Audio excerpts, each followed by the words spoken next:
to do me a favor if you can. Everybody, please just take a deep breath right where you are. Let it out. This is not yoga class, but take a deep breath again, please. And let it out. I want to take a moment as the pastor on the panel to really administer to what I believe is undocumented post-traumatic activist syndrome.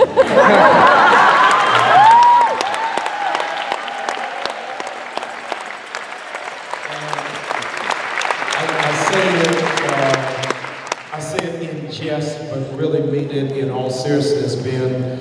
I don't know whether we realize all that we witnessed in just 6 weeks. In 6 weeks, every person in the room has had to catch your breath after watching the massacre in Orlando. In the last 6 weeks, we had to watch what happened in France. In the last 6 weeks, you saw within 48 hours, 2 black men die on television. In the last 6 weeks, you've seen the attack that took place in Turkey. You saw what has happened in Munich. You're seeing what's taking place in Dallas. And we come and we have adjusted in Philadelphia to dysfunction. Yeah. And so we've become so used to cheering and yelling and marching and tweeting that we forgot to breathe. Yeah. And we are no good to the movement if we, in fact, are trying to make the nation healthy and we become emotionally sick. And so while we look at everything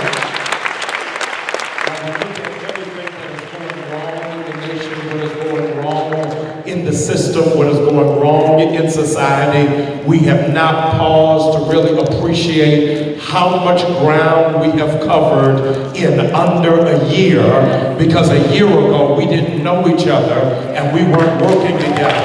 But we just celebrate what we've done. Come on, you gotta do better. Come on, let's do it.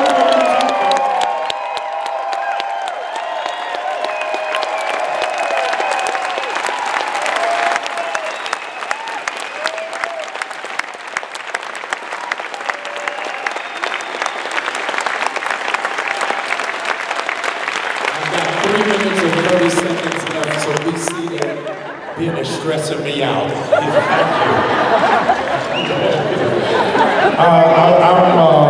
I'm Pastor Jamal Bryant from Baltimore, Maryland, and I pastor about 10,000 millennials there, and I'm really torn even about being here because we are really swinging in a pendulum of yesterday. Many of you probably heard that all of the charges in the Freddie Gray case were left on the table.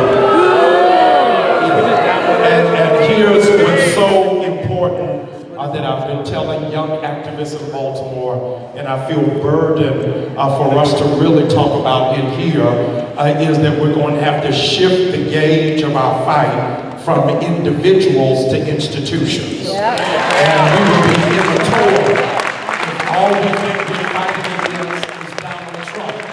There is a system behind that wants to keep America divided and handicapped and broken and bigoted and full with fear and homophobic.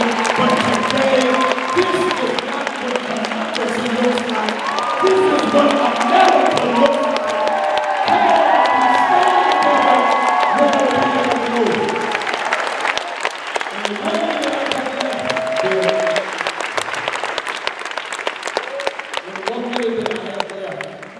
Let me say to you, please, all of us are in between emotions, especially on this being the last day of the campaign or of the convention. Psychologists suggest the greatest turmoil you'll ever go through outside of death is divorce. And a lot of us are dealing with separation without visitation because we don't know when we're going to see each other again.